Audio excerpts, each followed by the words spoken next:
जौहर university को लेकर जिस तरह से लगातार प्रोटेस्ट हो रहा है, खासतौर से रामपुर जाकर के जिस तरह से समाजवादी पार्टी के एमएलए और एमपीज ने संडे को, रविवार के दिन वहां पर विरोध प्रदर्शन किया। कल एक बड़ी पॉजिटिव खबर आई मुरादाबाद के कमिश्नरेट से कि इसकी जो 38 बिल्डिंगें थीं उनको बुलडोज़र से राहत मिल गई है फिलहाल अगली सुनवाई तक, और अगली सुनवाई की कोई डेट अभी तय नहीं की गई है। तो माना यही जा रहा था कि अब इसको पूरी तरह से राहत मिल गई है। लेकिन एक और मामला आज इलाहाबाद हाई कोर्ट से सामने आया, जहां पर ऐसे ही कोई एक याचिका लेकर के इस यूनिवर्सिटी के वो पहुंच गया और बुलडोजर से राहत की मांग की गई। हालांकि जो कल ये फैसला आया है उससे पहले की याचिका हाई कोर्ट में पहुंची थी, लेकिन इस याचिका को जिस तरह से ट्रीट किया गया है तो लेकिन मामला अब जौहर यूनिवर्सिटी का गड़बड़ाता हुआ दिखाई दे रहा है, क्योंकि इलाहाबाद हाई कोर्ट ने इस याचिका पर सुनवाई करने से इनकार करते हुए और यह कहा है कि हम इस पर रोक नहीं लगा सकते। अब इसमें कई तरह के कानूनी पहलुओं को समझने की जरूरत है, और यह समझने की जरूरत है कि एरा गैरा नत्थु खेरा अगर इस तरह की याचिकाएं डालेगा तो उसका किस तरह का नुकसान हो सकता है।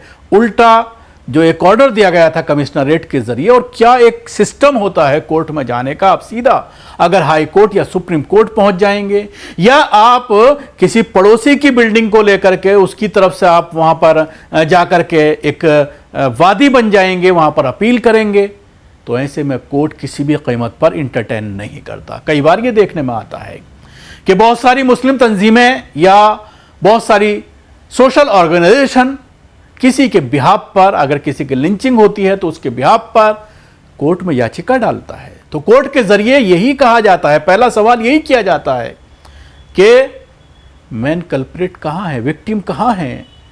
विक्टिम को याचिका डालनी चाहिए थी, उसके बिहाफ पर आप कौन होते हैं याचिका डालने वाले। इसलिए होता यही है कि जब कहीं पर इस तरह का मामला सामने आता है तो मुस्लिम तंजीमें जरूर आती हैं, लेकिन जो याचिका डाली जाती है वो उसी की तरफ से डाली जाती है जो पीड़ित है, जिसके ऊपर जुल्म हुआ है, जो मजलूम है।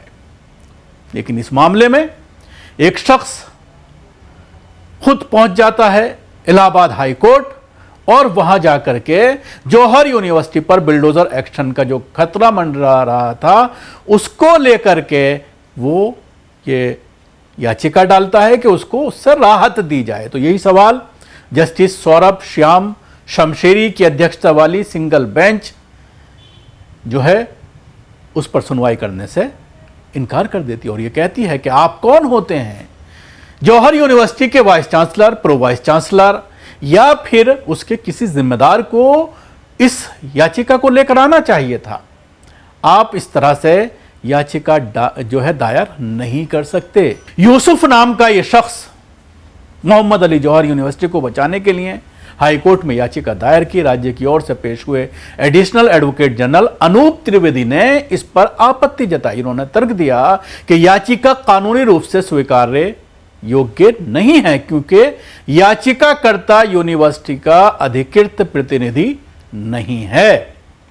और फिर इसी को ध्यान में रखते हुए सुप्रीम कोर्ट ने इस याचिका को न सिर्फ सुनने से इनकार किया, बल्कि यह कहा कि हम यूनिवर्सिटी के पे बुलडोजर की कार्रवाई पर रोक नहीं लगा सकते। जो एक राहत मिल रही है कमिश्नरेट के जरिए, अब सीधा हाई कोर्ट पहुंच करके इस मामले को खराब करने की कोशिश की जा रही है। हालांकि हम यूसुफ की नीयत पर किसी तरह से शक नहीं करते, लेकिन जो एक ड्यू प्रोसेस है कोर्ट में डालने का मामले का, उसको फॉलो करना चाहिए।